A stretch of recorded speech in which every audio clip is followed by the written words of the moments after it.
भक्तों, 3 मार्च 2026 को कोई मामूली दिन मत समझना। इस दिन जन्म और मृत्यु का बहुत बड़ा खेल होने जा रहा है।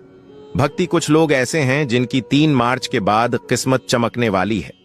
एक तरह से कहा जाए तो इन लोगों की जिंदगी पूरी तरह से बदल जाएगी। बस यह छोटा सा काम करने मात्र से उनके जीवन के तारे निराली हो सकती है।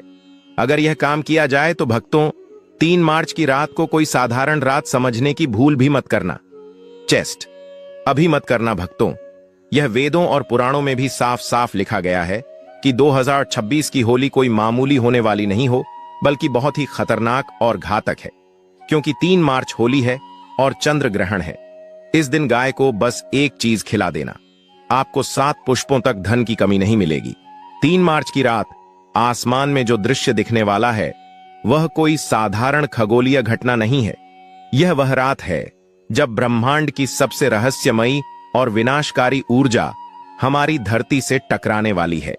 ज्योतिष और तंत्र शास्त्र में चंद्र ग्रहण को एक ऐसा समय माना जाता है जब ब्रह्मांड के सारे अदृश्य द्वार खुल जाते हैं। इस दिन किया गया एक छोटा सा उपाय भी 1000 गुना ज्यादा फल देता है और अनजाने में की गई एक छोटी सी गलती आपकी आने वाली पीढ़ियों तक का विनाश कर सकती है। क्या आपने कभी सोचा है कि क्यों कुछ घर हमेशा धन से भरे रहते हैं और कुछ घरों में कितनी भी मेहनत कर लो पैसा टिकता ही नहीं? इसका सीधा संबंध हमारे कर्मों और ब्रह्मांड की इस रहस्यमयी चाल से जुड़ा है। लेकिन इन सब के बीच हमारे प्राचीन ग्रंथों में एक ऐसी गुप्त चीज का वर्णन है जो अगर आपने इस 3 मार्च के चंद्र ग्रहण के दौरान चुपचाप एक गाय को खिला दी तो आपकी आने वाली 7 पीढ़ियां भी गरीबी क्या होती हैं यह पूरी तरह से भूल जाएंगी। धन की देवी माता लक्ष्मी आपके घर में स्थायी रूप से वास करेंगे और राहु केतु जैसे क्रूर ग्रह भी आपके सामने घुटने टेक देंगे। वो एक गुप्त चीज क्या है और उसे ग्रहण के दौरान किस विशेष समय पर खिलाना है, यह मैं आपको आगे बताऊंगा। लेकिन उससे पहले आपके लिए यह समझना बहुत जरूरी है कि यह चंद्र ग्रहण इतना विनाशकारी और साथ ही इतना चमत्कारी दोनों क्यों है। जब भी चंद्र ग्रहण लगता है तो ब्रह्मांड में एक बहुत बड़ा उथल पुथल मच जाता है। विज्ञान इसे केवल सूर्य, पृथ्वी और चंद्रमा की एक सीध में आने की घटना मानता है। लेकिन हमारे जी मुनियों ने हजारों साल पहले ही यह देख लिया था कि जब राहु अपनी काली छाया से चंद्रमा को ग्रसता है तो धरती पर मौजूद हर जीवित प्राणी की मानसिक और आर्थिक स्थिति पर बहुत गहरा असर पड़ता है। चंद्रमा हमारे मन का, हमारी भावनाओं का और हमारे घर में बहने वाले धन का सीधा कारक है। जब चंद्रमा ही पीढ़ा में होता है तो इंसान की सोचने समझने की शक्ति कमजोर पड़ जाती है। लोग गलत फैसले लेते हैं, घरों में बिना बात की लड़ाई झगड़े शुरू हो जाते हैं और सबसे बड़ा असर हमारे घर की तिजोरी पर पड़ता है। अब आप सोच रहे होंगे कि आखिर राहु और चंद्रमा की इस दुश्मनी का हमारे घर के पैसों से क्या लेना देना है। इसके पीछे एक बहुत बड़ी और रहस्यमय कथा जुड़ी हुई है जो सीधे समुद्र मंथन के समय काल से आती है। जब देवता और असुर मिलकर क्षरसागर में समुद्र मंथन कर रहे थे तो उसमें से 14 अनमोल रत्न निकले थे। उन रत्नों में से एक साक्षात माता लक्ष्मी थी और एक भगवान धनवंतरी थे जो अपने हाथ में अमृत का कलश लेकर प्रकट हुए थे। जब भगवान विष्णु ने मोहिनी रूप धारण करके देवताओं को अमृत पिलाना शुरू किया तो स्वर भानु नाम का एक मायावी असुर भेष बदलकर देवताओं की पंक्ति में जाकर बैठ गया। उस मायावी असुर ने छल से अमृत की कुछ बूंदें पी ली, लेकिन जैसे ही अमृत उसके गले से नीचे उतरने वाला था, वहां बैठे सूर्यदेव और चंद्रदेव ने उसे पहचान लिया और भगवान विष्णु को इशारा कर दिया। भगवान विष्णु ने तुरंत अपने सुदर्शन चक्र से उस असुर का सिर धड़ से अलग कर दिया।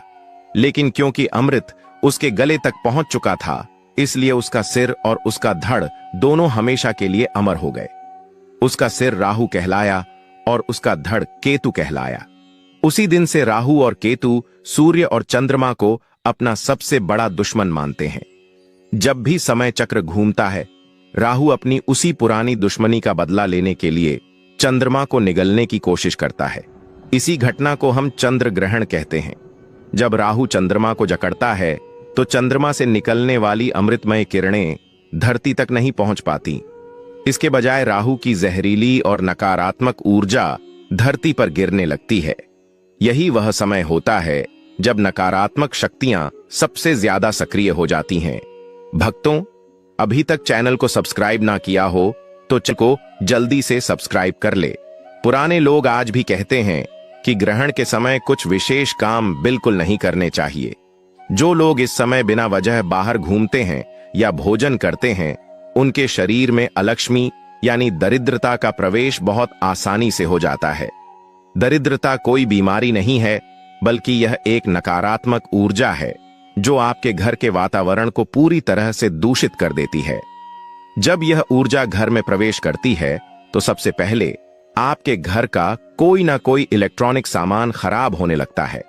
घर की दीवारों में सीलन आने लगती है, परिवार के सदस्यों में बिना बात की कड़वाहट बढ़ने लगती है और पैसा पानी की तरह बीमारियों और व्यर्थ के कामों में बहने लगता है।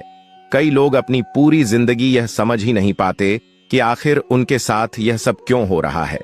वे मेहनत करते हैं, रात दिन एक करते हैं, लेकिन फिर भी उनके सिर से कर्ज का बोझ कम होने का नाम ही नहीं लेता। यह सब उसी नकारात्मक ऊर्जा का खेल है जो कभी किसी ग्रहण काल में या किसी अशुभ समय में उनके घर में प्रवेश कर गई थी। तो क्या इस विनाशकारी ऊर्जा से बचने का कोई रास्ता नहीं है? क्या हम राहु के इस मायावी प्रभाव को रोक नहीं सकते? इसका जवाब हमारे शास्त्रों में बहुत स्पष्ट रूप से दिया गया है। जब भी ब्रह्मांड में कोई नकारात्मक शक्ति हावी होती है तो उससे बचने का सबसे बड़ा और अचूक उपाय हमारी गौ माता के पास होता है। सनातन धर्म में गाय को केवल एक पशु नहीं माना गया है, बल्कि उन्हें साक्षात ब्रह्मांड का स्वरूप माना गया है। अथर्ववेद में स्पष्ट लिखा है कि गौ माता के शरीर में 33 कोटि देवी देवताओं का वास होता है। उनके सींगों में ब्रह्मा और विष्णु का वास है। उनके मस्तक पर भगवान शिव विराजमान है। उनके नेत्रों में सूर्य और चंद्रमा बसते हैं और उनके खुरों में नाग देवता का वास होता है। गौ माता की पीठ में साक्षात परब्रह्म का वास होता है और उनके गोबर में माता लक्ष्मी निवास करती हैं। जब आप गौ माता के दर्शन करते हैं तो आपको एक साथ पूरे ब्रह्मांड के दर्शन हो जाते हैं। अब जरा ध्यान से सोचिए, जब राहु चंद्रमा को निगल रहा होता है और चंद्रमा पीड़ा में होता है, उस समय चंद्रमा की ऊर्जा बहुत क्षीण हो जाती है। लेकिन गौ माता के नेत्रों में साक्षात चंद्रमा का वास है जो कभी भी राहु के प्रभाव में नहीं आ सकता। गौ माता की आभा, उनका ओरा इतना शक्तिशाली होता है कि दुनिया की कोई भी नकारात्मक ऊर्जा उनके आसपास भी नहीं फटक सकती।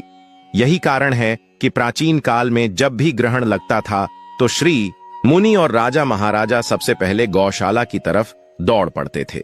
वे गौ माता की सेवा करते थे क्योंकि वे जानते थे कि यही वह एकमात्र सुरक्षा कवच है जो उन्हें हर प्रकार की विपत्ति से बचा सकता है। ग्रहण के समय जब राहु का प्रभाव चरम पर होता है, उस समय यदि गौ माता को एक विशेष चीज खिला दी जाए तो ब्रह्मांड की सारी सकारात्मक ऊर्जा आपके पक्ष में काम करने लगती है। गौ माता के भीतर मौजूद 33 कोटि देवता तृप्त हो जाते हैं और आपके ऊपर से हर प्रकार का ग्रह दोष, चाहे वह 7.5 हो, ढैया हो या राहु केतु की महादशा हो, सब कुछ शांत हो जाता है। अब आप जरूर सोच रहे होंगे कि आखिर वह कौन सी गुप्त चीज है जिसे इस 3 मार्च के चंद्र ग्रहण के दिन खिलाना है। यह कोई बहुत महंगी या बाजार से मिलने वाली दुर्लभ जड़ी बूटी नहीं है। यह आपके घर की रसोई में मौजूद कुछ बेहद साधारण लेकिन चमत्कारी चीजों का एक विशेष मिश्रण है जिसे खास विधि से तैयार करना होता है। लेकिन इस उपाय को करने से पहले एक बहुत बड़ी और कड़ी शर्त है जिसका पालन करना सबसे ज्यादा जरूरी है। अगर आपने इस शर्त को तोड़ दिया तो यह उपाय बिल्कुल भी काम नहीं करेगा। बस शर्त यह है कि आपको यह उपाय बिल्कुल चुपचाप करना है। चुपचाप का अर्थ है कि जब आप इस विशेष चीज को बना रहे हो और जब आप इसे गौ माता को खिलाने जा रहे हो, तब आपको किसी से भी एक शब्द नहीं बोलना है। कोई आपको पीछे से आवाज ना लगाए, कोई आपसे यह ना पूछे कि आप क्या कर रहे हैं या आप कहां जा रहे हैं। आपको अपने घर वालों को पहले ही बता देना है कि इस विशिष्ट समय पर वे आपको बिल्कुल भी न टोके। तंत्र शास्त्र में मौन का बहुत बड़ा महत्व है। जब हम मौन होते हैं तो हमारी पूरी ऊर्जा हमारे इरादे और हमारे संकल्प में समा जाती है। यदि हम बोलते हैं तो हमारी ऊर्जा शब्दों के माध्यम से बाहर बिखर जाती है और उपाय का प्रभाव बहुत कम हो जाता है। इसलिए जब आप इस उपाय को करें तो आपका मौन रहना सबसे बड़ी कुंजी है। तो चलिए अब मैं आपको उस गुप्त चीज को बनाने की पूरी विधि बताता हूं। आपको चंद्र ग्रहण शुरू होने से पहले ही, जब सूतक काल चल रहा हो या सूतक लगने से पहले का समय हो, तब आपको अपने घर की रसोई में जाना है। रसोई में जाने से पहले अपने हाथ पैर अच्छी तरह से धो लें और मन में माता लक्ष्मी और गौ माता का स्मरण करें। अब आपको एक कटोरी में थोड़ा सा गेहूं का आटा लेना है। गेहूं को सूर्य का प्रतीक माना जाता है। सूर्य ही इस ब्रह्मांड में ऊर्जा और जीवन का सबसे बड़ा स्रोत है। इसके बाद आपको इस आटे में थोड़ा सा गुड़ मिलाना है। गुड़ मंगल और सूर्य दोनों का प्रतिनिधित्व करता है, जो आपके जीवन में साहस, शक्ति और जमीन जायदाद से जुड़े लाभ लाता है। इसके बाद जो तीसरी और सबसे रहस्यमय चीज आपको इसमें मिलानी है वह है काले तिल। काले तिल सीधे तौर पर शनिदेव और राहु केतु से जुड़े होते हैं। भक्तों, महायोग टीवी चैनल को सब्सक्राइब जरूर करें, क्योंकि हम इतनी खास और ज्ञानवर्धक जानकारी आपके लिए लेट रहते हैं। ग्रहण के समय राहु के अशुभ प्रभाव को शांत करने के लिए काले तिल से बड़ा कोई अस्त्र नहीं है। काले तिल आपके पिछले जन्मों के उन सभी बुरे कर्मों को सोख लेते हैं जिनकी वजह से आपके जीवन में आज दरिद्रता और परेशानियां आ रही हैं। आपको उस आटे और गुड़ के मिश्रण में एक मुट्ठी काले तिल डालने हैं। अब इसमें आपको शुद्ध देसी घी मिलाना है। घी माता लक्ष्मी और शुक्र ग्रह का प्रतीक है, जो जीवन में ऐश्वर्य, विलासिता और सुख समृद्धि लाता है। अब इन सभी चीजों को थोड़ा सा पानी मिलाकर गूंथ लें और इसका एक बड़ा सा पेड़ा बना लें। यह पेड़ा कोई साधारण पेड़ा नहीं है। यह आपके जीवन की सभी समस्याओं, आपके सारे कर्जों और आपकी सारी दरिद्रता का एक प्रतीक बन चुका है। अब आती है सबसे महत्वपूर्ण बात। इस पेड्ढे के ठीक बीच में आपको एक साबुत लौंग छुपानी है। लौंग का फूल पूरा होना चाहिए, कहीं से भी टूटा हुआ नहीं होना चाहिए। तंत्र शास्त्र में लौंग को किसी भी ऊर्जा को बांधने या लॉक करने के लिए इस्तेमाल किया जाता है।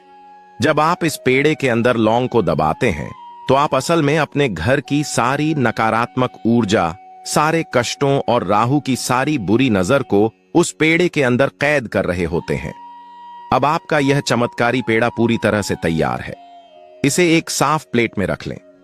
जब चंद्र ग्रहण अपने चरम पर हो या जब ग्रहण का मोक्ष हो रहा हो, यानी ग्रहण खत्म हो रहा हो, तब आपको बिना किसी से कुछ बोले चुपचाप अपने घर से बाहर निकलना है। आपको ऐसी गौ माता को ढूंढना है जो शांत स्वभाव की हो सके तो किसी ऐसे रंग की गाय को चुनें जिसका रंग सफेद और काला मिला हुआ हो, या फिर लाल रंग की गाय हो। लेकिन अगर ऐसी गाय ना मिले तो जो भी गौ माता आपको दिखे, आप उनके पास जा सकते हैं। गौ माता के पास जाकर आपको सबसे पहले अपने मन में उनसे प्रार्थना करनी है। आपको बोलना कुछ नहीं है, केवल अपने मन में कहना है कि हे गौ माता, हे सुरभि, हे कामधेनु, मेरे और मेरे परिवार के द्वारा इस जन्म में या पिछले किसी भी जन्म में जाने अनजाने में जो भी पाप हुए हैं उन्हें क्षमा करें। मेरे घर में जो भी दरिद्रता है, जो भी आर्थिक तंगी है, उसे अपने श्री चरणों में स्थान देकर हमेशा के लिए नष्ट कर दें। राहु और केतु की जो भी बुरी छाया मेरे परिवार पर पड़ी है, उसे अपनी दिव्य दृष्टि से भस्म कर दें। यह मानसिक प्रार्थना करने के बाद वह पेड़ा अपनी दाईं हथेली पर रखें और गौ माता की तरफ बढ़ा दें। जब गौ माता उस पेड़े को अपने मुख में लेंगी तो उनकी जीभ आपकी हथेली को स्पर्श करेगी। शास्त्रों के अनुसार जब गौ माता की जीभ किसी मनुष्य की हथेली को स्पर्श करती है तो उस मनुष्य की हस्तरेखाओं में मौजूद सारे दुर्भाग्य, सारे मृत्यु योग और सारे दरिद्र योग उसी क्षण मिट जाते हैं। गौ माता की जीभ में इतनी अद्भुत शुद्धिकरण शक्ति होती है कि वह आपके भाग्य के पन्नों को दोबारा लिख सकती है। जब गौ माता उस पेड़े को चबाकर खा लेंगी तो इसका अर्थ है कि उन्होंने आपके सारे कष्टों को उस लौंग के साथ चबाकर नष्ट कर दिया है और काले तिल के रूप में आपके सारे पापों को भस्म कर दिया है। पेड़ा खिलाने के बाद गौ माता की पीठ पर बहुत प्यार से अपना हाथ फेरे। उनकी पीठ पर हाथ फेरने से आपके शरीर में एक बहुत ही दिव्य और सकारात्मक ऊर्जा का संचार होगा। आपको अपने मन में एक अजीब सी शांति और हल्कापन महसूस होगा। जैसे आपके सिर से कोई बहुत बड़ा बोझ उतर गया हो। इसके बाद गौ माता के खुरों के पास की थोड़ी सी मिट्टी उठाएं और उसे अपने माथे पर लगा लें। यह मिट्टी किसी भी महंगे रत्न या ताबीज से 1000 गुना ज्यादा शक्तिशाली है। यह आपके लिए एक अभेद्य सुरक्षा कवच का काम करेगी। इसके बाद बिना पीछे मुड़कर देखे चुपचाप अपने घर वापस आ जाए। घर आकर अपने हाथ पैर धो लें और यदि संभव हो तो स्नान कर लें। यह पूरा उपाय देखने और सुनने में भले ही बहुत साधारण लग रहा हो, लेकिन इसके पीछे जो ज्योतिषी और आध्यात्मिक विज्ञान छिपा है वह अचूक है। जब आप इस उपाय को पूरी श्रद्धा और विश्वास के साथ करते हैं तो ब्रह्मांड की कोई भी शक्ति आपके जीवन में धन के प्रवाह को नहीं रोक सकती। माता लक्ष्मी को आपके घर आना ही पड़ता है। आप देखेंगे कि इस उपाय को करने के कुछ ही दिनों के भीतर आपके जीवन में बहुत बड़े और सकारात्मक बदलाव आने शुरू हो जाएंगे। जो धन रुका हुआ था वह अचानक से वापस आने लगेगा। यदि आप व्यापार करते हैं तो नए ग्राहक और नए अवसर आपके सामने खुद चलकर आएंगे। यदि आप नौकरी में हैं तो आपकी पदोन्नति के रास्ते अपने आप खुलने लगेंगे। घर में जो बिना बात के झगड़े होते थे वे बिल्कुल शांत हो जाएंगे और परिवार के सभी सदस्यों के बीच एक गहरा प्रेम और तालमेल बन जाएगा। सबसे बड़ी बात यह है कि यह उपाय केवल आपको ही फायदा नहीं पहुंचाएगा, बल्कि आपकी आने वाली पीढ़ियों के लिए भी धन और समृद्धि के मार्ग खोल देगा। क्योंकि जब आप गौ माता की सेवा करते हैं और उनके माध्यम से अपने कर्मों को शुद्ध करते हैं तो उसका पुण्य फल 7 पीढ़ियों तक जाता है। आपके बच्चों को और उनके बच्चों को कभी भी उस तरह के संघर्ष का सामना नहीं करना पड़ेगा जो आपने अपने जीवन में देखा है। यह गौ माता का आशीर्वाद है जो कभी खाली नहीं जाता। इसलिए इस 3 मार्च के चंद्र ग्रहण को ऐसे ही व्यर्थ ना जाने दें। यह समय बार बार लौट कर नहीं आता। ब्रह्मांड आपको एक बहुत बड़ा अवसर दे रहा है अपने भाग्य को अपने हाथों से बदलने का। अपने मन में कोई संदेह ना रखें। जहां संदेह होता है वहां चमत्कार कभी नहीं होते। पूरी निष्ठा, पूरे विश्वास और पूर्ण समर्पण के साथ इस गुप्त उपाय को करें। याद रखें, आपको यह सब बिल्कुल चुपचाप करना है। जब गौ माता आपके उस विशेष पेड़े को स्वीकार कर लेंगी तो समझ लीजिएगा कि ब्रह्मांड ने आपकी प्रार्थना सुन ली है। आपके जीवन से जुड़ी हर वो परेशानी जो आपको रात में सोने नहीं देती, जो आपको अंदर ही अंदर खा रही है, वह बहुत जल्द खत्म होने वाली है। बस अपने कर्मों को शुद्ध रखें, किसी का बुरा ना सोचे और जब भी मौका मिले बेजुबान जानवरों की मदद जरूर करें, क्योंकि ईश्वर हर जगह मौजूद है और वह अक्सर इन्हीं बेजुबान जीवों के रूप में हमारी परीक्षा लेने आते हैं। गौ माता की सेवा से बड़ा इस कलयुग में कोई दूसरा धर्म नहीं है। इस ग्रहण काल में अपने मन को शांत रखें, क्रोध से बचें, किसी से विवाद न करें और जितना हो सके अपने इष्ट देव के मंत्रों का मानसिक जाप करते रहें। ग्रहण का समय डरने का नहीं, बल्कि खुद को आध्यात्मिक रूप से मजबूत करने का समय होता है। जब आप अपनी आंतरिक ऊर्जा को जगा लेते हैं तो बाहर का कोई भी ग्रह गोचर, कोई भी ग्रहण आपका कुछ नहीं बिगाड़ सकता। आप खुद अपने भाग्य के रचयिता बन जाते हैं। तो तैयार हो जाइए इस 3 मार्च की रात के लिए, जब आप एक छोटे से पेड़े और गौ माता के आशीर्वाद से अपने जीवन की सबसे बड़ी जीत हासिल करने वाले हैं। दरिद्रता को हमेशा के लिए अपने घर से विदा करने का समय आ गया है। इस महा उपाय को करें और फिर देखें कि कैसे चमत्कार है। खासकर गर्भवती महिलाओं को और हमारी कुंडली पर इसका कैसे असर पड़ेगा, और सबसे बाद ग्रहण खत्म होने के बाद और होलिका दहन से पहले आपको कौन से काम जरूर करने चाहिए ताकि आपके परिवार पर कोई भी आंच ना आए। भक्तों, इसके लिए आपको वीडियो को पूरा ही देखना होगा।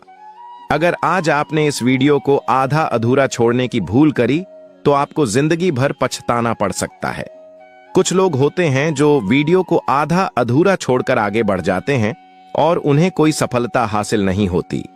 इसलिए वीडियो को पूरा ही देखिएगा। अगर आप भी चाहते हो कि चंद्र ग्रहण पर आप पर और आपके परिवार पर किसी भी प्रकार का कोई दुष्प्रभाव न पड़े, तो वीडियो के अंत तक आपको बने रहना है। तो चलिए भक्तों, अपना समय ज्यादा बर्बाद न करते हुए जानकारी आरंभ करते हैं और जान लेते हैं। सबसे पहले बात कर लेते हैं उस कंफ्यूजन की, जिस उलझन की वजह से हमारी तिथियों को लेकर मन में कंफ्यूजन बन जाता है। तो देखिए, हिंदू पंचांग की बात करें, होली का त्योहार फाल्गुन मास की पूर्णिमा तिथि को मनाया जाता है और साल 2026 में फाल्गुन पूर्णिमा की जो तिथि है वह 2 मार्च की शाम को शुरू होकर 3 मार्च की शाम तक रहेगी। अब यही से सारा कंफ्यूजन शुरू होता है। आमतौर पर हम जिस दिन पूर्णिमा की शाम होती है उसी दिन होली का दहन करते हैं, लेकिन साल 2026 में 3 मार्च की शाम को यानी कि पूर्णिमा की शाम के समय में आसमान में चंद्र ग्रहण, और हमारे शास्त्रों की बात करें तो यह अटल नियम है कि ग्रहण काल में कोई भी शुभ कार्य या पूजा या अग्नि प्रज्वलित करना बेचैनी महसूस होती है, वहां यह उपाय विशेष फल देता है। दीपक जलाते समय घर की शांति और सुरक्षा की कामना करनी चाहिए। कहा जाता है कि इससे पूरे साल घर में अनचाही परेशानियां प्रवेश नहीं कर पाती। होली के दिन सुबह स्नान के बाद किसी जरूरतमंद को थोड़ा सा अन्न, वस्त्र या दक्षिणा देना बहुत बड़ा पुण्य माना गया है, क्योंकि होलिका दहन, त्याग और अहंकार के नाश का पर्व है। जो व्यक्ति इस दिन दान करता है उसके जीवन में धन और सम्मान दोनों बढ़ते हैं। बहुत कम लोग जानते हैं कि होली के दिन किया गया छोटा सा दान भी कई गुना फल देता है और कंगाली के योग को कमजोर करता है। होलिका दहन के दिन अग्नि के सामने जीवन की नकारात्मक आदतें और परेशानियां छोड़ने का संकल्प लेना हर व्यक्ति को जरूर करना चाहिए, क्योंकि शास्त्रों में बताया गया है कि होलिका की अग्नि केवल लकड़ी और उपलों को नहीं जलाती, बल्कि मन की बुराइयों को भी भस्म करने की शक्ति रखती है। इस दिन अगर व्यक्ति अग्नि के सामने खड़े होकर मन ही मन अपनी बुरी आदतें जैसे क्रोध, आलस्य, नशा, गलत संगति, डर, ईर्ष्या या आत्मविश्वास की कमी को छोड़ने का सच्चा संकल्प लेता है, तो वह संकल्प पूरे वर्ष तक व्यक्ति को अंदर से मजबूत बनाता है। बहुत कम लोग जानते हैं कि होली के दिन लिया गया संकल्प सामान्य दिनों की तुलना में कई गुना प्रभावी माना जाता है, क्योंकि इस दिन वातावरण, प्रकृति और मन तीनों परिवर्तन के लिए तैयार होते हैं। इस उपाय को करते समय व्यक्ति को होलिका की अग्नि के चारों ओर धीरे धीरे परिक्रमा करनी चाहिए और यह भावना रखनी चाहिए कि जैसे होलिका जली वैसे ही मेरे जीवन की नकारात्मकता भी समाप्त हो रही है। यह उपाय विशेष रूप से उन लोगों के लिए अत्यंत लाभकारी माना गया है जिनका जीवन बार बार एक ही गलतियों में फंस जाता है या जो चाहकर भी अपनी आदतें नहीं बदल पाते। होली का यह उपाय जीवन में नई शुरुआत का द्वार खोल देता है। होली के दिन सुबह स्नान के बाद घर की साफ सफाई करके सकारात्मक ऊर्जा को आमंत्रित करना एक अत्यंत आवश्यक उपाय माना गया है, क्योंकि होली का पर्व केवल रंगों का नहीं बल्कि शुद्धता और नवीनीकरण का भी प्रतीक है। बहुत कम लोग जानते हैं कि होली के दिन की गई सफाई पूरे वर्ष की ऊर्जा को प्रभावित करती है। इस दिन अगर घर के मुख्य द्वार, पूजा स्थान और रसोई को विशेष रूप से साफ किया जाए तो घर में सकारात्मक प्रवाह बढ़ता है और पुराने रुके हुए काम बनने लगते हैं। धार्मिक मान्यता है कि जहां स्वच्छता होती है वहां लक्ष्मी का वास होता है। होली के दिन साफ किए गए घर में अगर शाम को दीपक जलाया जाए तो नकारात्मक शक्तियां स्वतः दूर होने लगती हैं। यह उपाय उन घरों के लिए विशेष रूप से लाभकारी माना गया है जहां बार बार बिना कारण तनाव, बीमारी या धन की कमी बनी रहती है। इस दिन की गई सफाई केवल बाहर की नहीं बल्कि मन की भी सफाई मानी जाती है, इसलिए सफाई करते समय पुराने गिले शिकवे और नकारात्मक सोच को छोड़ने की भावना भी रखनी चाहिए। यह छोटा सा उपाय जीवन में बड़ा बदलाव लाने की क्षमता रखता है। होली के दिन परिवार और संबंधों में प्रेम और क्षमा का भाव लाना सबसे बड़ा और जरूरी उपाय माना गया है, क्योंकि शास्त्रों में होली को वैर विरोध मिटाने और रिश्तों को नया रंग देने का पर्व कहा गया है। बहुत से लोग रंग खेलने में तो व्यस्त रहते हैं, लेकिन मन में पुरानी कड़वाहट और शिकायतें लेकर चलते रहते हैं।